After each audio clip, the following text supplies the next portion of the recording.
Okay. Oh, I'm recording. What are we talking about now? We're talking about personalities. Are we talking about personalities? We're talking about motivation. Why are people motivated to do what they do? Really strange chapter. Really strange chapter. Why is it so strange? I don't know. Oh, wait a minute. That other light's up.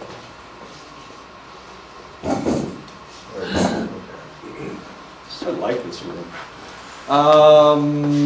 Okay, so what we're talking about is motivation. Why are people motivated to do anything? And obviously it's cultural. Self-enhancement is a motivation to view oneself positively. So we either have good ideas about ourselves, we either think positive things about ourselves, or we don't. It seems really strange to even talk about that in the United States because we've got all these selfies, we've got Facebook, we've got people that are creating persona that don't have anything to do with their actual selves. So in the United States, of course, it seems odd to even talk about this because in the United States, self-enhancement is almost a given. But it's not a given with all the people in the United States. It's more of a given with, well, which group do you think has the most self-enhancement? The millennials. That's actually what I was going to say. But, yeah. Who has the most positive idea about themselves? Of all the people in the United States? Oh, millennials. Millennials? Yeah, millennials is true. That is true. But of all the different cultural groups, we really can't call millennials a different cultural group because we're dealing with individuals over a spectrum of cultures. So which group do you think has the most self-enhancement? Asians. Actually, they attack themselves, and that's one of the things we're going to see. So, you guys are so nice. You don't want to attack white people. That's so nice of you. White people have the most self-enhancement. Why? Because they're kind of large and in charge. They're large because they have the most people, and they're in charge because they kind of took it away from anybody that tried to take it away from them. Which is one of the reasons why Obama was such a despised president by the individuals who voted for Trump. They got really upset with Obama. It wasn't the fact that Obama did anything wrong. He wasn't able to do hardly anything. So what in the world did they hate him for? I don't know if you remember, but he's African American. I know, you don't even think of President Obama as African American. But they hated him. They despised him. They wouldn't let him do anything. They're afraid that he was going to, I don't know what they were afraid he was going to do. Well, they were afraid that he was going to socialize the United States, and then of course he passed the Affordable Care Act, and everybody went, oh my God, it's socialized medicine. We can't have that, that's Russian. That's communism. Which, if you've ever been in the military, it's all that way anyway, so you're, yeah. Or if you go to an IHS hospital, same situation. It's socialized medicine anyway. Or if you're on Medicare, it's socialized medicine. Or on Medicaid, it's socialized medicine, sorry. And all he tried to do was change it. Anyway, so these people have a real, or self-enhancement has to do with the motivation to feel positive about yourself. Research reveals that people apparently have a strong need to view themselves in a positive light. Some people have a stronger need for this. The millennials is an excellent example, taking selfies all the time, throwing things on the internet. Self-esteem is the positivity of your overall evaluation of yourself. So how strong is people's self-esteem? In a study done in Canada in 1999, Heine and colleagues found that 93% of European Canadians had self-esteem scores that were above the midpoint of the scale. It was very, very high, 93%. Self-serving biases are tendencies for people to exaggerate how good they think that they are. This is an old fat man, he's looking at himself and he sees himself as a muscular teenage boy or something, I don't know, with big biceps and he's even got triceps and deltoids. I know. If you look over here, he's just a lump of goo. A downward social comparison is when we compare ourselves to someone who is worse off than us. And of course, we see this all the time. We see people wanting to compare themselves with somebody that is in worse shape than they are. Why do they do this? Because it makes them feel better about themselves. It makes them look better to themselves. We are seeking to form a favorable comparison that casts our own performance in a positive light. So if you play a sport and you're the sixth guy on the team, you don't compare yourself with the 5 starters. What you compare yourself to is the other guys that are sitting on the bench that don't get to go in as frequently. Anyway. When a setback occurs, the individual can focus on and perhaps exaggerate how good they are at something unrelated to their setback, compensating for the pain of failure. So rather than focus on our failures, what we focus on is something that we can do well. You're good at mathematics, but you're poor at writing, so you get a D on your paper. So what do you focus on? You focus on the A you got in your calculus class, rather than the fact that you can't write a intelligible sentence. They can self-enhance by recruiting other kinds of positive thoughts, of course, and that's what they're doing. This guy's doing one-arm push-ups and doing his Rubik's Cube, as bizarre as that is. Discounting is reducing the perceived importance of the domain in which an individual performed badly. People might attribute the cause of their actions to something outside themselves, and this is known as external attribution, in contrast to an internal attribution where you see the cause as within yourself. So if you flunk a class, you're not going to tell yourself, well, I'm dumb, I didn't study hard enough, it wasn't my fault. Usually you'll tell yourself, it wasn't your fault, the professor had it in for me. And which is probably true, because we're mean, we are really mean people, us professors. So you won't look internally to find out what the problem was, you'll look externally. And this is known as discounting, as confusing as that is. Some people dissipate their personal failures by basking in the reflected glory of a successful group they identify with. Whether it's a football team or a baseball team, of course, all of a sudden the Cubs won the World Series last year, and even though the Cubs hadn't won the World Series since 1908, all of these Cubs fans came out of the woodwork. These individuals that couldn't even spell C.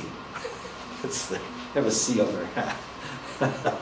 Couldn't even spell Cubs. All of a sudden they were Cubs fans. Why? They were trying to make themselves feel better.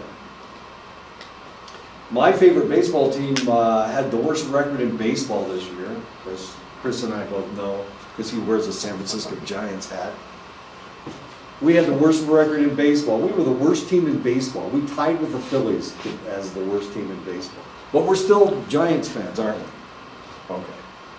And when the Giants win the World Series next year, by golly, we'll put our hats on again. So we do this with ourselves. We have favorite football teams, we have favorite baseball teams, we have favorite, my son is a Philadelphia Flyers fan, he's a hockey fan. He likes the fighting. My son can fight, but he can't ice skate, so he could never be a hockey player. He's kind of a mean little bastard. He's not a bastard, I'm just kidding. No, he's not, I was married to his mother. Research seems to show that European Americans, even at a young age, tend to maintain fairly high self-enhancing motivations. Trop and Wright in 2003 found that preschool and elementary school European Americans, children, chose self-enhancing images at 92% compared to a similar group of Mexican Americans who chose positive images at 82%. Okay. So European Americans have the most positive feelings about themselves. Mexican Americans, not quite as much, 82% is still pretty high, but European Americans, they see themselves more positively even at a younger age. Freiberg and Marcus in the same year looked at a group of elementary school Native Americans. They found that less than half made positive statements about themselves. So while 93% of, it was 92%, 92% of European Americans are saying all these positive things about themselves, they looked at a group of American Indians and they discovered that less than half of them made positive statements about themselves. The author saw these results as consistent with the understanding that Native Americans are less independent and independence is related to self-enhancement. So American Indians are raised differently. You're raised to be humble. You're raised to see yourselves not as in as positive a light as European Americans. Okay, so we have American Indians not seeing themselves in a positive light. This did not prove true of the collectivistic Maori, the Maoris of New Zealand. The Maoris saw themselves more positively than American Indians did. And also African Americans saw themselves more positive than American Indians did. Israeli Druze, which are a minority in Israel, Druze are it's kind of a cross between the Muslim religion and Christianity. But the Druze, as a minority in Israel, it's a Jewish state, of course, they see themselves more positively than American Indians do. Did not prove true of Asian Indians, who saw themselves more positively, of course. 93% of European Canadians, of course, we already talked about this, have high self-esteem, and that's according to the author of your textbook. This is what he does. He does cultural psychology, and of course, this is what he was looking at. European Canadians, 55% of Japanese Canadians have high self-esteem. So we're looking at, once again, we're looking at the Asians, and of course, you said the Asian Americans had high self-esteem, and the reality is they don't, and there's a reason why they don't. We will talk about Asians and why they are different from Westerners, but only 55% of Japanese Canadians had a high self-esteem. Masses of research show that Americans find success more memorable, probably because they think more about them, and Japanese tend to find failures more memorable because they think more about their failures than their successes. As Americans, we focus on our successes. The Japanese focus on their failures. They want to make themselves better. We want to feel good about ourselves, so we focus on our successes and not our failures. You may not even remember what your failures are. You may have gotten bad grades in something, and you can't even remember. I have to think about it in order to remember. I flunked Shakespeare when I was in college. I know. I flunked Shakespeare. I flunked religion twice. Old Testament and New Testament. I flunked both. I know. Okay, but I can remember all the classes I got good grades in. It's a lot easier to remember the classes I got good grades in, but not the classes I did poorly in. I think it's funny that I flunked Old Testament and New Testament. Or not. After failing at a task, North Americans tend to discount the importance of the task. Of course, I'm not a religious person, so how important is the Old and New Testament to me? But then again, I'm a writer, so I need to understand the Old Testament and the New Testament. I have arguments with people about religion all the time. Why? Because they want to convert me to their whatever religion they are. Since I don't have one, I'm an easy target. It's not like I have other ideas. Well, I actually do have other ideas, and for that reason, I'm not convertible. I got a convertible, but I'm not a convertible individual. Japanese will view the task as even more important, of course, if they have a failure. Japanese sports are a lot different than the United States. If you wander around the United States, you go to Oakland. Well, Oakland doesn't have a football team anymore, do they? Now they're in Los Angeles. Los Angeles Raiders and Los Angeles Chargers. No, that's not right. They're still in Oakland. It's the Chargers or the... No, Chargers and the Rams. Yeah, the Rams have moved from part of San Diego, right? Yeah. Yeah, Chargers used to be in San Diego, now they're in Los Angeles. I know they moved last year. And so did the Rams. They moved back to Los Angeles. So now Los Angeles has two teams. St. Louis doesn't have one and San Diego doesn't have one. I know, this is a tragedy. In the United States, if you're a Bears fan or a Cardinals fan or a Dallas Cowboys fan or a Denver Broncos fan, you love your team unconditionally. And there's nothing better than your team. There's nothing better than the San Francisco Giants, obviously, despite the fact that we only won 64 games last year.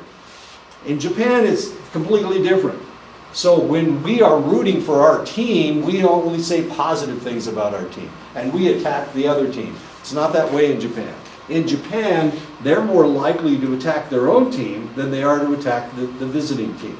They think it's rude for them to say insulting things to the other team, but they can say insulting things to their own team. Now, that only happens in the United States, that only happens in Philadelphia. The Phillies and the Eagles and the Flyers, my goodness gracious, they just jump all over their team all the time. And that's one of the reasons why nobody wants to play on a Philadelphia team. Their fans are brutal to them, not to the other, and they are brutal to the other team, but they're also equally brutal to their own team. They are more likely to boo their own players than they are to boo the other team. In Japan, that's the way it is. If they make a bad play, then they jump all over the guy that made a bad play on their team that they are a fan of. Heine and others have speculated that East Asians are just as motivated as Westerners to evaluate themselves positively, merely as their group selves instead of their individual selves. East Asians like themselves as much as Westerners do, but they seem to be more self-critical of their competence. And of course, that's one of the things that we saw with mothers. Remember, their mothers are constantly harping on the fact that they had a failure. In the United States, we tell our children their strengths and we accentuate the positive and eliminate the negative. In the United States, that's what we do. But in Asia, that's not what they do. That's the opposite of what they do. They accentuate the negative and forget about the positive. So the kids are always striving to get better, because despite the fact that they may be almost perfect, it's the almost that their mothers talk about. You're not quite there yet. You didn't quite make it. You got 100, but did you learn all of this stuff? Do you know all this stuff? Sure, you got 100 on your test, by golly, and you're the best one in the class. That doesn't mean anything. You need to get better. That's what Japanese mothers will say. As much fun as that is. On the phenomena of Craigslist and eBay is the endowment effect. Westerners tend to value something more after they own it, which makes them inflate the prices they are asking for their junk. And by God, it's all junk. It's something that you didn't want. So it doesn't have a value to you. This is the way I see things. If I have something that I don't want anymore, why in the world would I charge you for it? Why can't I just give it to you? Now, if I don't want it, it's just taking up room in my house, so I'll just give you this stuff. You don't have to buy it from me. I don't sell you my junk. That's my theory, of course. But that's not the way things work. People have yard sales, they have garage sales, they have... Because I spent all that money, you know. Yeah, but it's still junk. Yeah. What are you going to do with it if you don't sell it? Throw it away. So how can you sell it to somebody? Is it true that Japanese people, they wear disposable socks?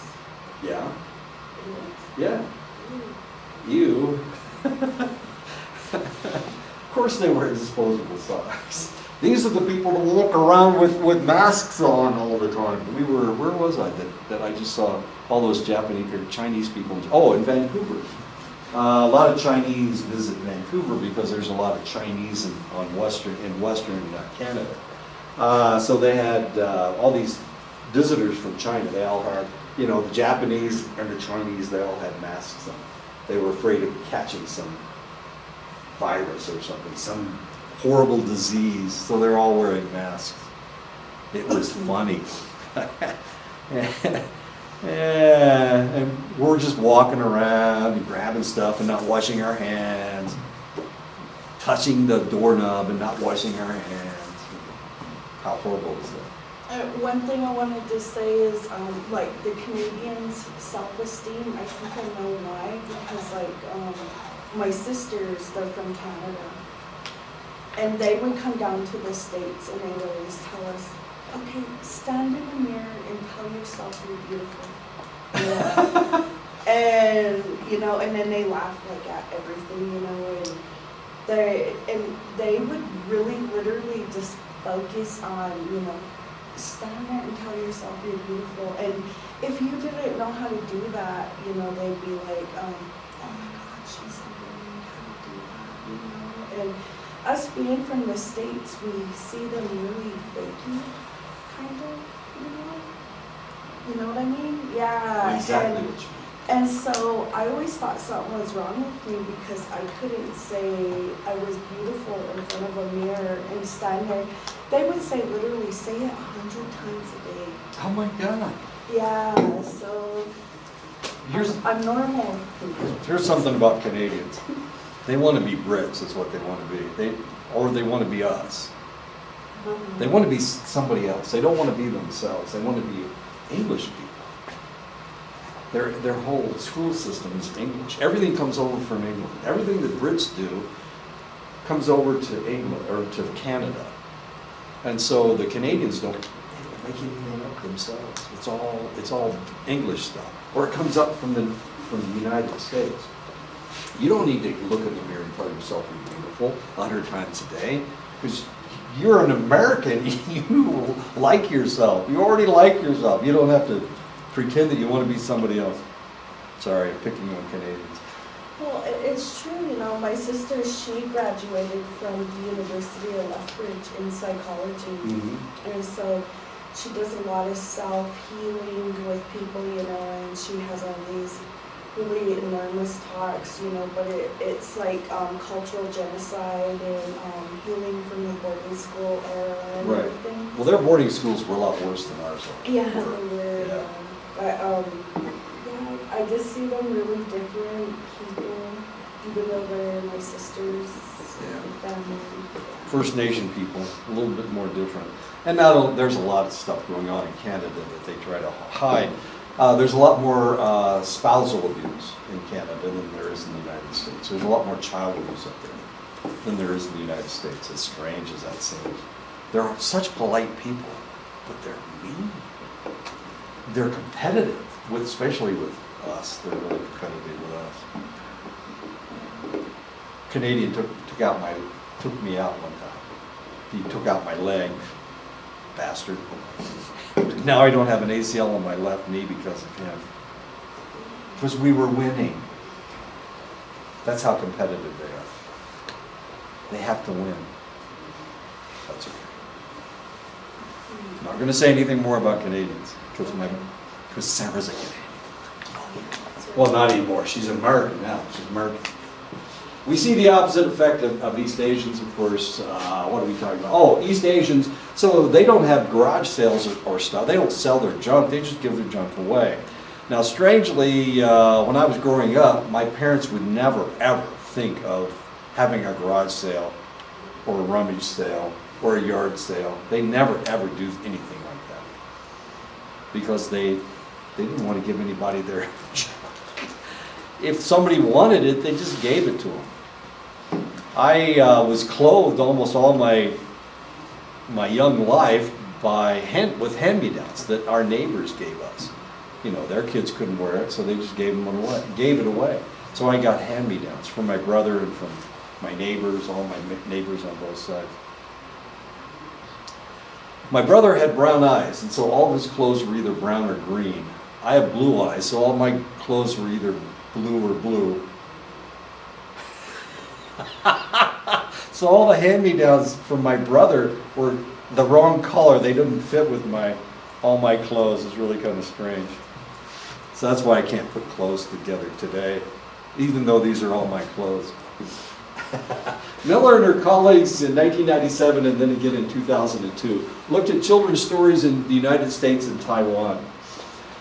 They found a marked difference between Taiwanese stories and American stories. The American stories focused on the children's attention on their strengths, while Taiwanese stories focused on areas that needed correcting. So if we read children's stories in Asia, in Taiwan or China or Japan, what we will see are children's stories that don't focus on positive things, they focus on things that children did wrong, things that children need to correct. I know.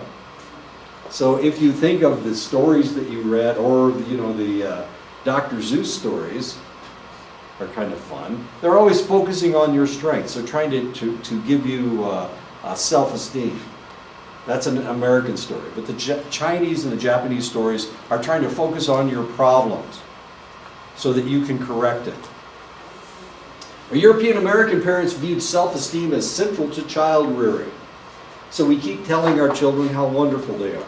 We keep telling our children how beautiful they are. We keep hoping that our child will be popular when they start in school. Taiwanese parents express the belief that too much self-esteem can lead to frustration when things aren't working out well for the children. And of course, because of the frustration, then they quit. And they certainly don't want them to quit. But it's more of a collectivist society. So in Taiwan, we're not talking about an individual child, we're talking about a child plus cohorts.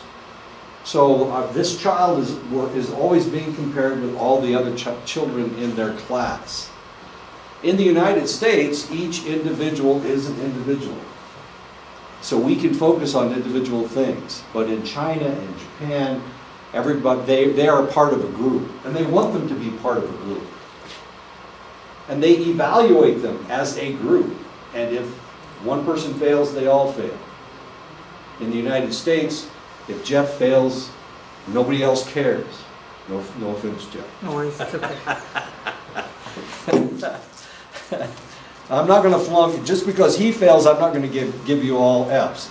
Actually, you all got A's for midterm because you're all doing so well. But yeah, you all got A's. Congratulations. I looked at that yesterday. Didn't realize I was doing it. I was looking at your grades of what you've done, and you all got A's. Congratulations. Research shows that the notion of individual selves didn't emerge in Western culture until the 12th century. It's really bizarre. So we can map this thing. We can take this thing all the way back to the 12th century. Lots of interesting crap happened in the 12th century. Wait a minute, what's the guy's name? I can't think of the monk. There was a monk that started writing about, and it was before the 12th century, homosexuality was an accepted practice in Europe. After the 12th century, all of a sudden it wasn't. And the church came out against it in the 12th century because a monk wrote something.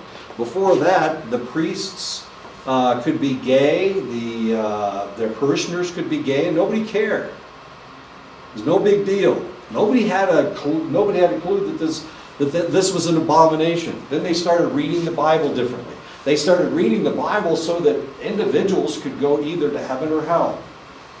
Before that, if your town was good, if your town did all the right things, if they did all of the right religious things, everybody got to go to heaven.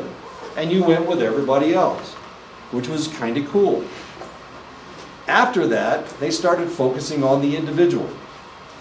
At this point, the Christian concept of the Last Judgment changed from being an issue of the salvation of collectives to the salvation of individual souls.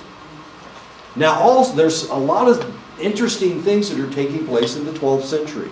One of the things that happened was, before that, if you were Christian, you couldn't lend money. You couldn't accumulate wealth. Well, you did, but okay. You could.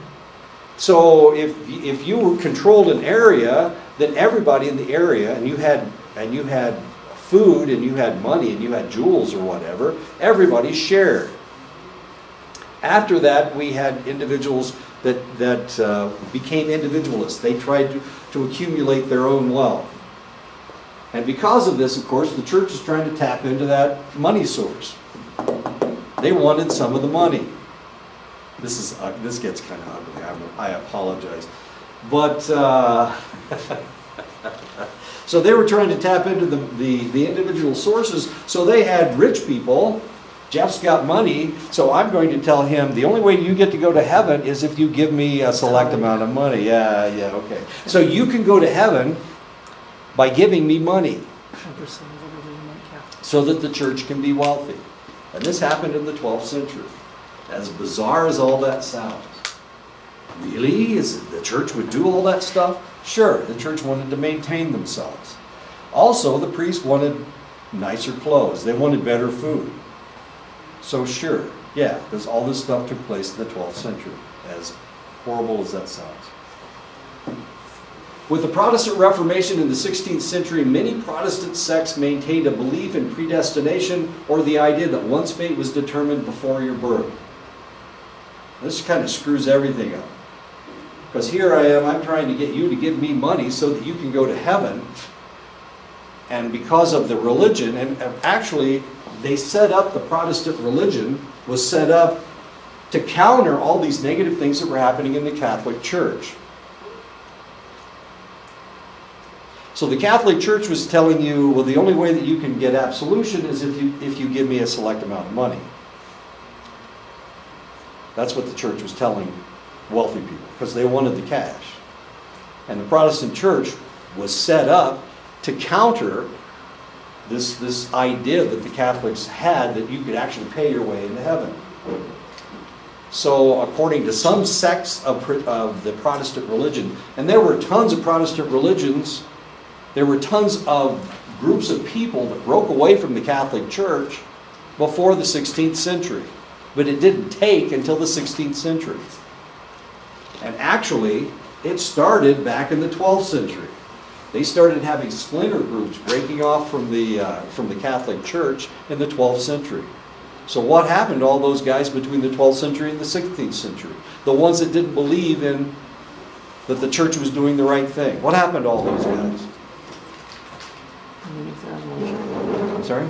Did they make their own religion or something? Hell no, they didn't make their own religion. They tried to, but they weren't successful. What happened to them? They killed them, of course. What are you going to do with somebody that believes incorrectly? You have to kill the bastard, right? So they set up all these crusades against people that were... We think of the crusades as them attacking the Muslims, trying to retake Jerusalem. And they did. Those were crusades as well. But there were more crusades that were taking place in Europe for people that were blasphemers. And a lot of these sects were pacifists. They were pacifist sects. So they would send an army into Italy, into northern Italy, to destroy this sect. And what happened next?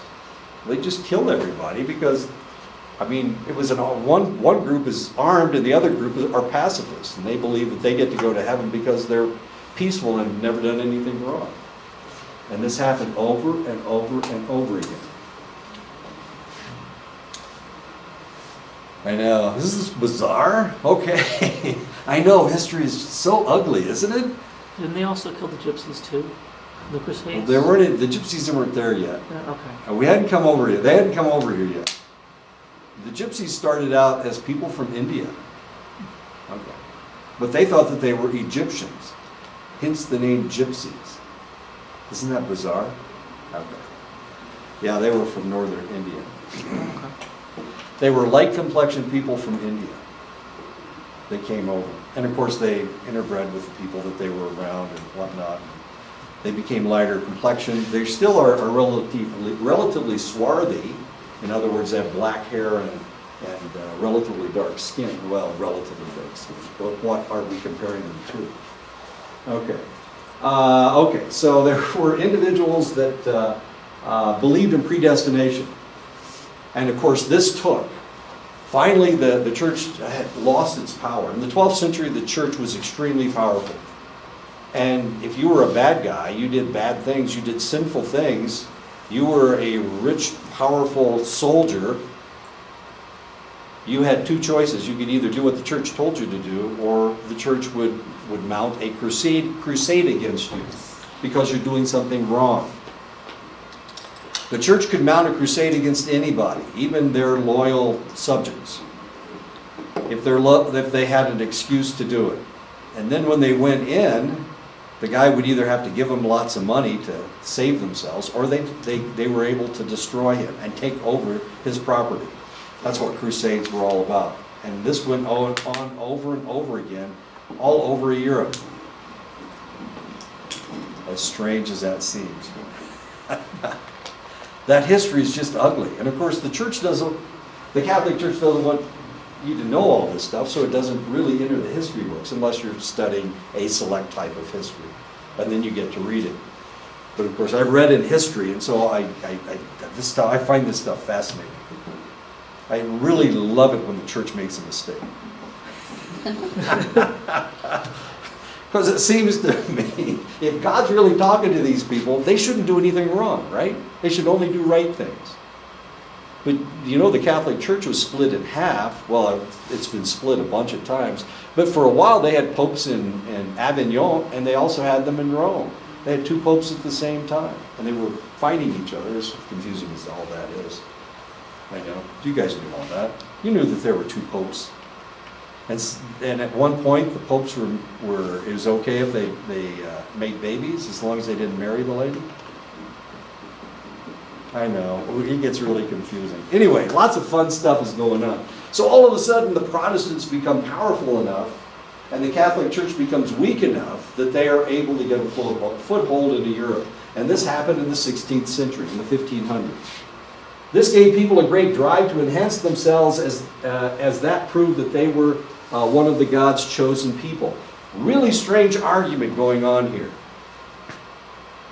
Before this, you had to go to a priest, and the priest told you whether you were good or bad.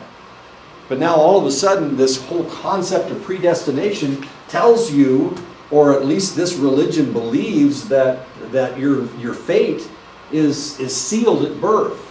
So it happens, God either gives you gifts or he doesn't give you gifts. And the reality is you're either tall and you can play really good basketball, or you're short and you can play really good soccer.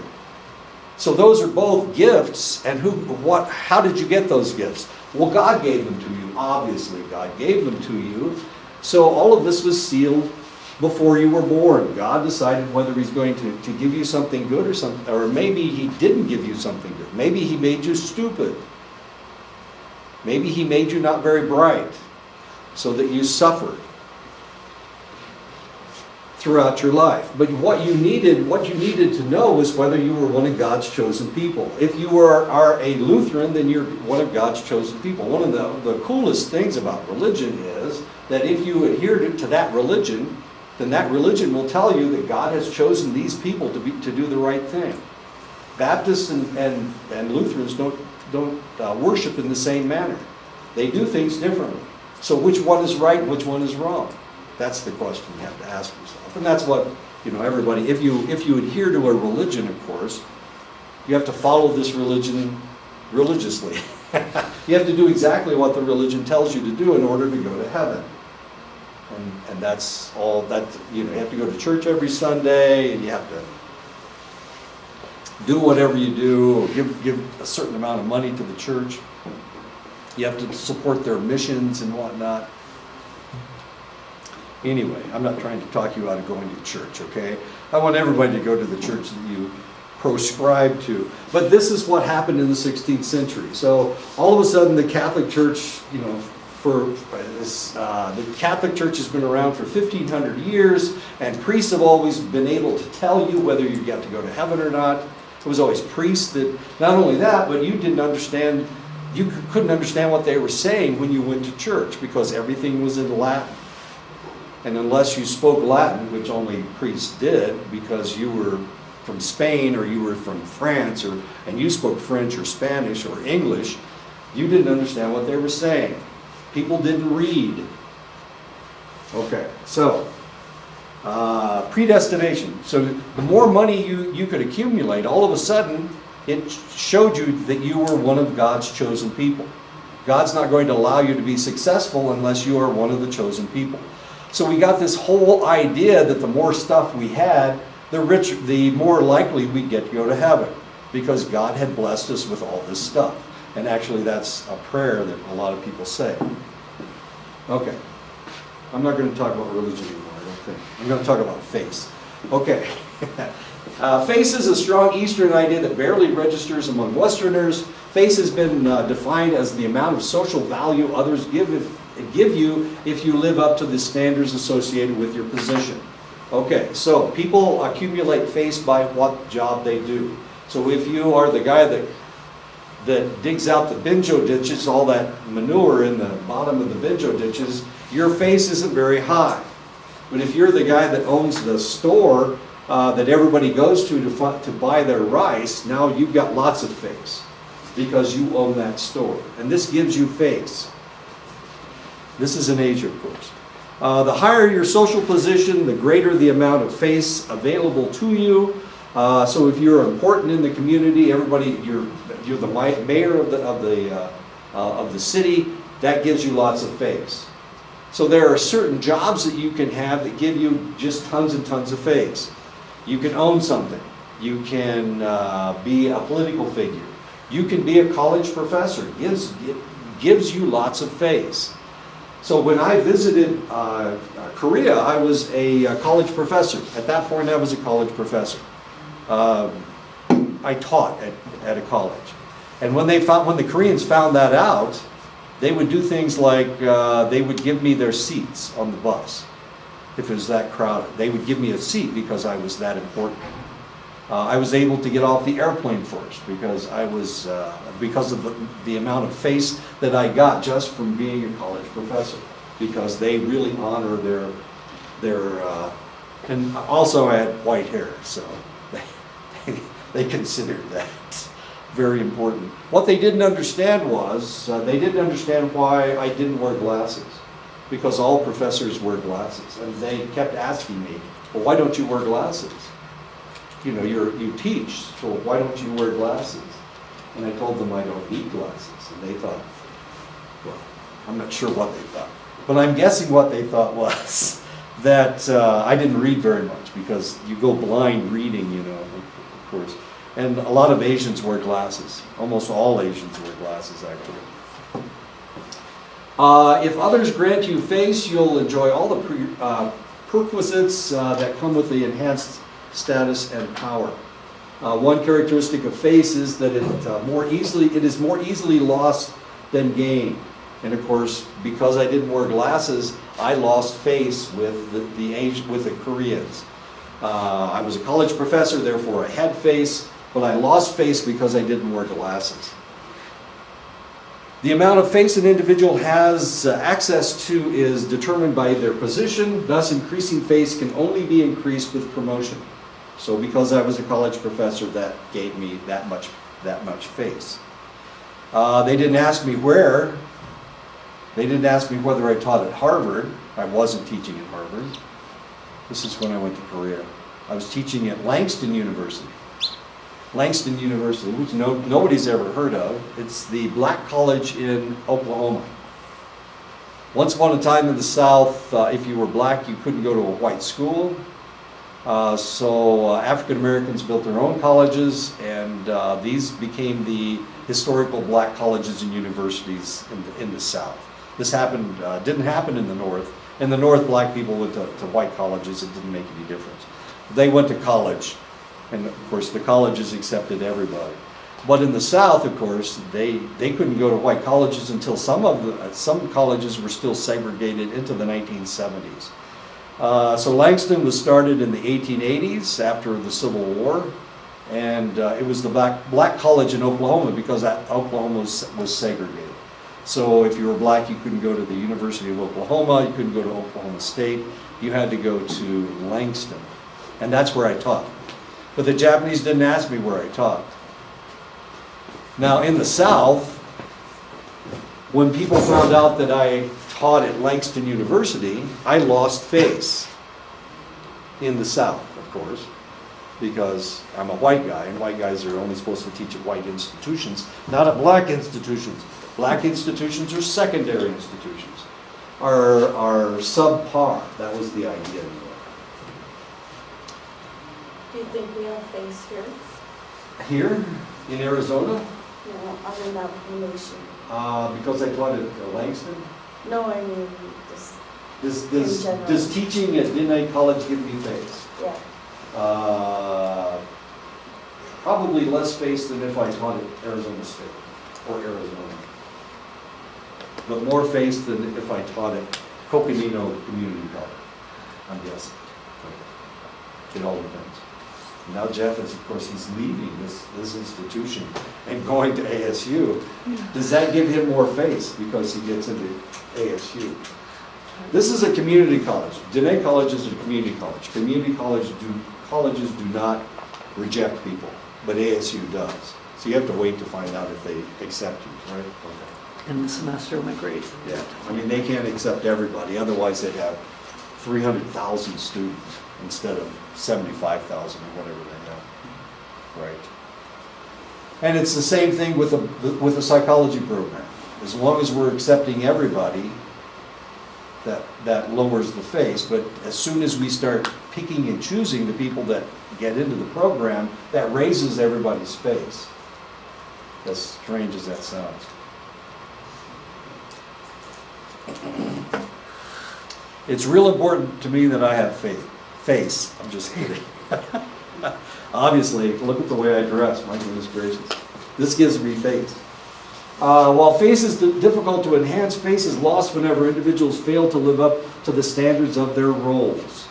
So you have to act like the person that you're supposed to be, and that gives you face. Remember, or was it this class that I told you that I was at the airport and I was wearing a pair of shorts and a sport coat, and I was one of the last, I'm always the last guy to get on the plane. Doesn't make any sense to me to get on the plane first. All you do is sit there for the next 20 minutes waiting for everybody else to board, right? So I always get on last. I don't care. I don't carry my luggage with me and try to fit a suitcase into it. I don't do that. I'll just pay the damn $25. What the hell? But I get on last, so I got on last, and this guy got on behind me, and he said, "You're a college professor, aren't you?" And I said, "How did you know?" "Do I look like a college professor?" "You dress like a college professor. You've got shorts on, you've got running shoes on, and you've got a sport coat on. Obviously, you're not a businessman, because a businessman would dress differently." I know, he was an insurance salesman, and he had a suit on. I thought, this is kind of interesting. And then he told me what I taught. He said, "You teach psychology, don't you? You guys are more unique than anybody, so, you don't care what you look like." And of course, I wasn't insulted because he's right. I don't care what I look like. Anyway, he knew who I was just by the way I dressed. Running shoes, shorts, and a sport coat, and a t-shirt, I guess. So I look like a college professor. Face is always vulnerable, and because others determine a person's face, people must count on the goodwill of others to be able to maintain their face. And this is what we see in collectivist societies. Because it's not you that decides how much face you have, it's everybody around you decides how much face you have. How important you are. There's a scandal going on in Hollywood right now. Of course, this has been going on forever in Hollywood. But Harvey Weinstein was sexually molesting, raping, and trying to get women to do strange sexual things to him. Why in the world was he able to get away with that? Because of his status in Exactly. his job or whatever. Sure. Women would throw themselves at him in order to get a part in a movie. As odd as that seems. I read a story yesterday that Misty Upham, I don't know if you know her, she's a Blackfeet. She was a Blackfeet actress, and She's not alive anymore? no, She died? Yeah, she died. Sorry. But anyway, the father was saying that Harvey Weinstein raped her in a restroom while everybody watched, and she didn't want to press charges or anything. And, so there's like nothing they can do or anything, but, Yeah. Seems like he's raped several different women. I'm sorry to hear that he picked on Misty, however. I'm sorry to hear that he picked on anybody. My God, why are they letting this jackass get away Even with it? his brother is claiming, what do you call it, abuse? Oh, he raped his brother? He molested his brother? No, he didn't rape his brother. His brother is claiming like verbal. Oh, and okay. Yeah, he was. physical abuse and stuff like that. Yeah, he's a pretty ugly fella. He's pretty mean to the people that didn't have power. Yeah. So we allow people in power to get away with stuff. Bill Clinton was able to seduce Monica Lewinsky, or vice versa, and he got away with it, right? He did get away with it, pretty much.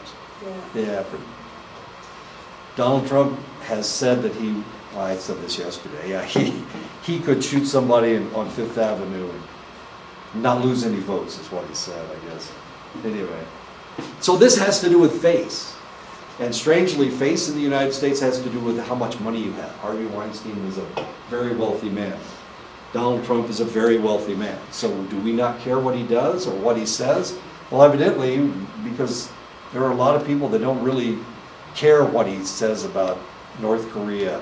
He called the leader of the North Koreans the little rocket man. What? He tries to insult people. Why? Because he's always been able to get away with it. And nobody's called him down for it. Because he has so much face. In the United States, money talks and bullshit walks, evidently. But anyway, money does talk. Since face is so easily lost, one strategy is for people to adopt a cautious approach and try to ensure that they are not acting in a way that might lead others to reject them.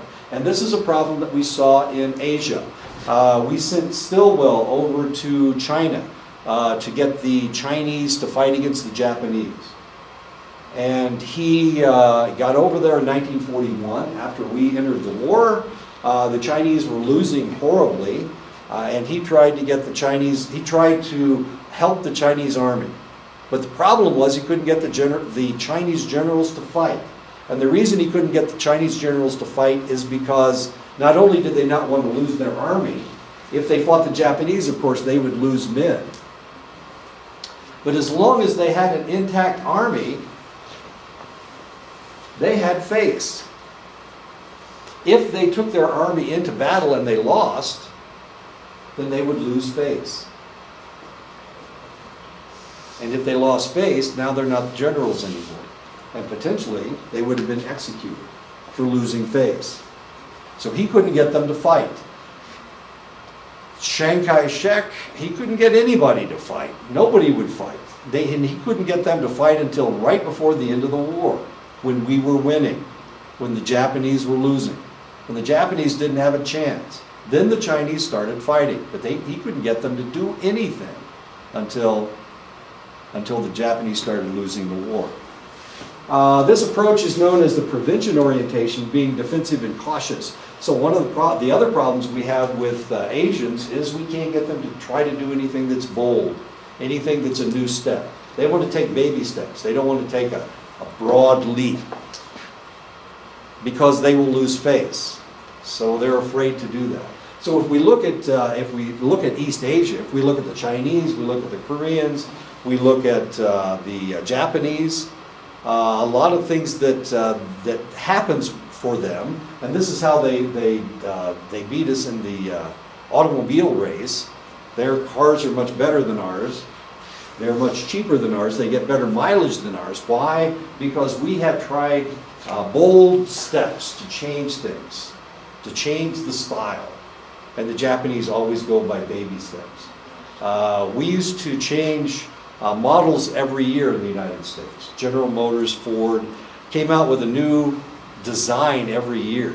The Japanese didn't do this. The Japanese didn't change their designs for 5 years. And if they did change anything, it was a tiny little thing. So if you look at Hondas, for example, the difference between a 2000 and a 2005 Honda was not very much. They maybe changed the tail lights. They changed the shape of the headlights. They didn't really change anything. It was all pretty much the same stuff. But that's the way the Japanese do things, in small incremental baby steps. And in the United States, of course, then we brag about how we've just changed the transmission on the Dodge or whatever.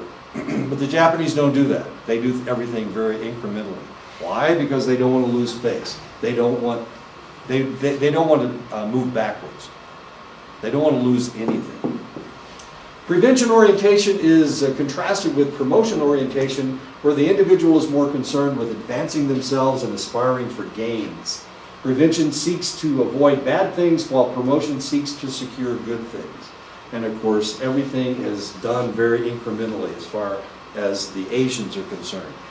And we make bold steps in the United States. We have to stand out from the crowd. Of course, the Japanese don't want to do that. And if you think about it, and you look at Honda, and you look at Toyota, and you look at Mazda, they all look pretty much alike. All their cars look just about alike. You hardly ever see any new innovative vehicle coming out of Japan. Do you? I've seen a lady on a scooter with her baby right here. In Japan? Yeah, in On a scooter? like a car seat kind of thing. The reality is the cars they send to the United States don't look anything like the cars in Japan. The Japanese drive mostly two-cylinder vehicles. And of course, we want the most power, as much power as we can get. But in Japan, the gasoline is really expensive. All travel is really, really expensive. So if you travel by bus, if you travel by train, if you travel by plane, if you travel by car. In the United States, you can save money by driving someplace, but you can't do that in Japan. Gasoline's too expensive. We lived way up in the northern tip of Japan, and for us to go to Tokyo, we could fly for a select amount of money, and it was exactly the same price to go by train to Tokyo, on bullet train to Tokyo, or it would cost us exactly the same money to pay tolls and to buy gasoline for our car. Of course, we only had a two-cylinder car. I think it top-ended about 60 miles an hour. And it was shaking at 60 miles an hour, I can tell you. But then again, you can't drive that fast in Japan. They don't let you drive that fast.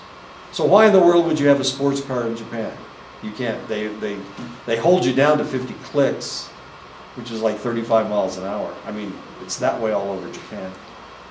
They don't have any open areas. Canadian and Japanese participants were given a faux test that they all failed. Everybody failed the test. They were given a chance to either work on their problems or focus on their successes in the test. Canadian participants chose to focus on the things that they did well. They had promotion focus, of course. So they wanted to focus on the questions that they had right. In the same study, the Japanese participants maintained a more prevention focus. They were more interested in working on things they did poorly, apparently so that they could improve themselves and be less likely to fail in the future. So while we focused on our success, or not we, what am I talking about? I'm talking about Canadians. So while the Canadians focused on their successes, the Japanese focused on their failures. This self-improvement motivation, a desire to seek out potential weaknesses and work on correcting them, is a strong motivation in East Asian context. And this is one of the reasons why they have better students than we have in the United States. In the United States, if we got an 89 on a test, do we look at all the questions we got wrong? Probably we focus on what we got right and kind of ignore what we got wrong. With the Japanese, of course, they would be slapping themselves for missing 11 questions out of a 100-question test because they missed those. And they would focus on those. Oh, why don't I know that? I had a student from Bangladesh, which is in Asia, of course. It's right over there by India. And he would do this. He'd come to my office and he would want to go over all of the questions he got wrong. And he didn't miss that much, of course, because he studied really hard. But he'd want to always go over the questions he got wrong. He never wanted to talk about the things he knew. He wanted to talk about the things that he didn't know perfectly. Which Makes sense, I guess. Eastern and Western cultures deal with strengths and weaknesses differently. East Asian parents are more likely to call their children's attention to their weaknesses, as we saw when we were talking about parenting. And Western parents direct their children's attention to their strengths. As Asians have increased their fortunes, they have become big consumers of brand name luxury goods. Purchasing and displaying brand name goods can increase face, and of course that's why they do it. If you've ever watched the movie Bend It Like Beckham, it's about a Sikh family in London, and the father drives a Mercedes, and his daughter marries a man whose family drives a Jaguar. Now, of course, they've got all kinds of cars in England, but here's a family that's struggling to survive, and they own this huge luxury car. Both families do. They're not really struggling to survive that much, but they're living in a fairly crowded area of London. Yet the objects they have to display to the world, showing them that they are successful, are their vehicles. So they both have high-end vehicles. One has a Mercedes, the other has a Jaguar. A key motivation for these acquisitions is to achieve social recognition, of course. They're trying to increase their face because they are Asians. You might want a car, I don't know, you probably don't want a car that's very showy, because you don't need a car that's very showy. Who are you trying to show off to? But if you're an Asian, of course, you try to buy the most expensive car you could find, that you could afford. And that would raise your face. I drive a Miata, little bitty sports car, and it's cute. And I'm cute when I drive it. How practical is it here? Nobody has, I got the only sports car on campus. It's not like all the other professors are buying Miatas and Porsches and Jaguars and whatnot. Well, why not? Because we're on the rise. So? There's more potholes here. There are a lot of potholes, I'll have to admit. I try to drive around them. I try not to run over. I can't go off-road in my Miata. It's only got 3 inches of clearance. I can go pretty damn fast getting to Albuquerque. I have no problem getting to Albuquerque. And I got pretty good mileage. It gets 37 miles to the gallon. So it's a practical car in that sense. But I'm not going to drive it in the wintertime. I can't drive it in the snow, even though I had to last May, drive it in the snow. Don't laugh. 6 inches of snow the day before I leave to go home, to go back to Iowa. 6 inches of snow. And it was 6 inches of snow all the way to Gallup, and then finally wasn't nearly as high. Anyway, I know. So my wife brought my winter car, which is the same kind of car just about everybody has. It's a CX-5. It's got a hatchback and whatnot. A lot of people have pickup trucks. Pickup truck? No. No? You have a car? You don't have a car. Toyota. It's a Toyota what? Is it a truck or is it a car? Toyota hybrid. It's a hybrid, Yeah. so it's kind of a cross in between. Truck? Of course you have a truck.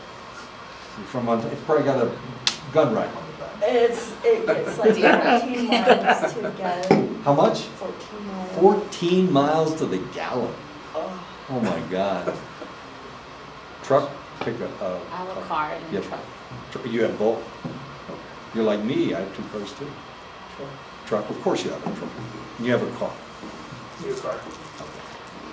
Interesting. Sure. So if you have to go off-road, you have to go off-road? Yeah. Yeah, okay. You have to go off-road? My truck on 4x4 is just a 2-wheel short bed Oh. Chevy that I use for hay and Is it jacked up like No. this tall and you have to climb a rope to get into it? That's my That's your truck. Oh, geez, you Montanans drive me crazy. Do you have a gun rack in the back of you? No. No, of course not. We But don't believe in guns. We only have bows and arrows. oh, please. Oh, I believe that. 1904, 1905, Max Weber.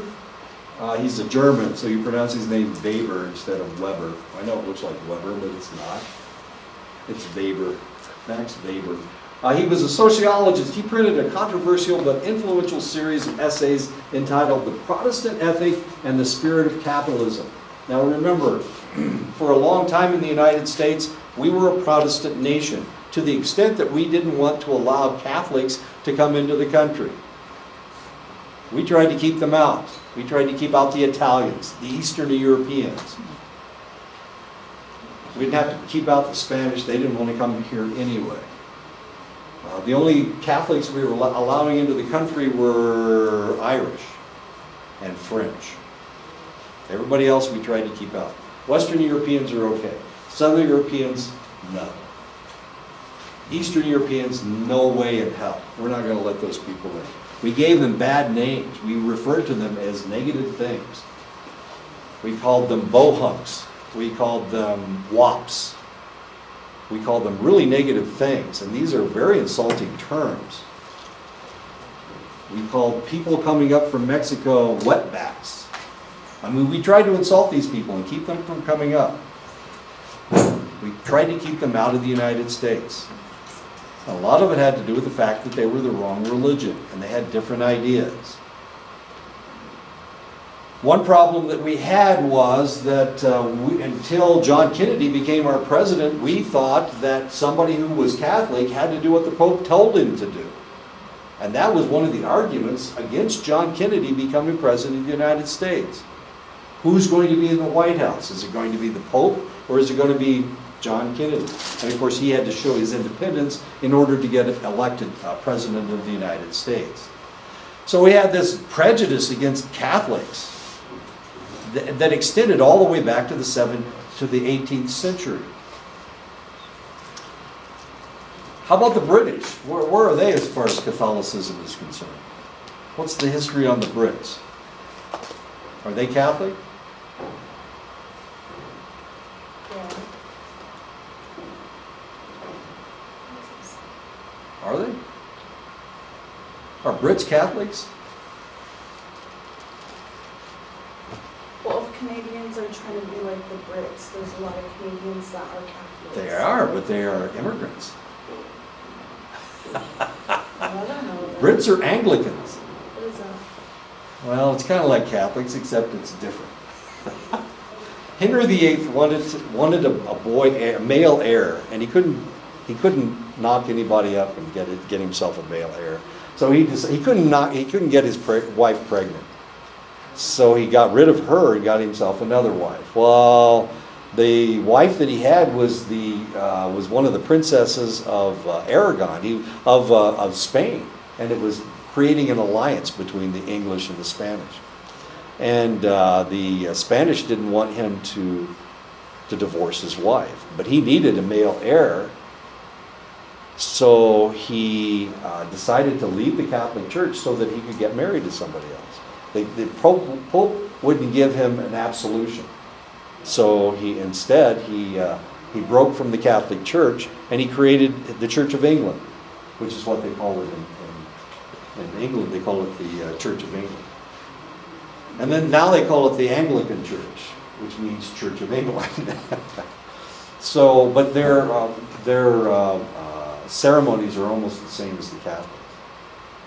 They are Christian, but they were Protestant Christians because they weren't Catholic. All right. Their priests could marry. In the United States, we don't have the Anglican Church. They have the Anglican Church in Canada, but we don't have it in the United States. The people that follow that group are the Episcopalians. They're Episcopalians in the United States. Same church as the Anglicans in England, and same thing as the Anglicans in Canada. All right. But they were Protestant. Kind of. They're almost Catholic. But then again, if you have ever been to a Lutheran service, it's very similar to the Catholic services. You stand up and sit down and stand up and sit down. It's kind of interesting. Anyway, okay, so right at the turn of the century, Max Weber wrote this thing. He's a German. He wrote The Protestant Ethic and the Spirit of Capitalism. Now, Germany's kind of interesting. Southern Germany is Catholic, northern Germany is Protestant. In every town in Germany, I'm going to show you a picture, there's always two churches. And that's because they're state financed. The state finances two churches. It finances the Lutheran church and it finances the Catholic church. So on one end of town you'll have a Protestant church, on the other end of town you'll have a Catholic church. And this is the same, it's the same in every town in Germany. Some tiny villages will only have one church. And that's okay. But they're all financed by the state. Weber attempted to determine how capitalism was able to emerge from the traditional economies of medieval Europe. Before Weber, the prime social idea came from Karl Marx. Marx felt that capitalism was a result of surplus capital that came from the shift from an agricultural economy to an industrial economy. Marx also felt that religion was being used by the governments to control the people. So Marx was against religions. And of course, when Russia became communist, they threw out the church. But you have to understand what the church was doing in Russia. It was really an ugly situation. They owned almost as much stuff as the royal family did, the church in Russia. So the church was the richest entity in the country. Weber viewed capitalism as the product of people's deriving meaning from a particular cultural context. Capitalism grew out of a belief system that was rooted in a number of cultural ideas that began emerging in the 16th and 17th century in Western Europe and in North America. Remember, we were a Protestant country at that time. The ideas that became the foundation for capitalism were ones that grew out of the Protestant Reformation. And the Protestant Reformation, of course, took place in the 16th century. Protestants emphasized literacy training more than Catholics so that people would be able to read the Bible for themselves. Remember, the Bible was written in Latin, and all of the ceremonies were in Latin. They didn't change that in the Catholic churches until the 1960s. So before that, if you went to church and you were Catholic, you didn't understand what they were saying unless you spoke Latin. And most people didn't, because most people were uneducated. It wasn't important to the Catholics that you learn to read your language, to read a language. It wasn't important to them. But the Protestants it was, because they had to read their Bible. Remember, the Catholics, the priest told you whether you were going to go to heaven or not. In the Protestant religion, it's up to the individual. And that's why they became Protestants. The individualized relation that formed between each person and God has been argued to be central to the blossoming of individualism that emerged during the Reformation and continues to influence much of Western society today. From this statement, and this is directly from the textbook, I can tell that this guy is not Catholic. He is Protestant. But that, of course, he's Canadian, so what's the problem? And his name's Heine. Heine is a German name. Makes it kind of interesting. We need to stop right here. We'll pick it up with Martin Luther next time. We'll talk about Luther and the diet of worms, and nailing the 99 points under the door, and starting the Protestant Revolution that actually took hold. And the reason it was able to take hold is because the church was as weak as it was.